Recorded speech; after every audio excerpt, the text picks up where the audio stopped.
Here we are back again. I'm going to start and stop this video a few times to make sure I don't lose anything that I've already talked about. Anyway, I mentioned the materials you'll need. I use 4 to 6 pound balsa. This is a product that model airplane builders use, and I use it when I build my fenders for the Pinewood Derby cars.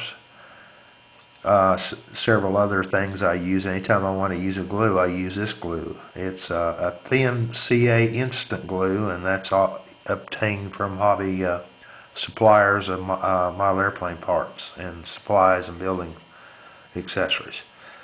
So that you will need that, the 1/2 inch balsa, and this is another product that again you can get at the hobby supplies for model airplanes. This is a 1/64 plywood. You can see it's very flexible, and I use that in the process, which I'll explain. This 1/2 inch balsa, I've already marked out the design of the fenders. You have to cut these oversized and sand them down to shape and size, and I'll go through that process.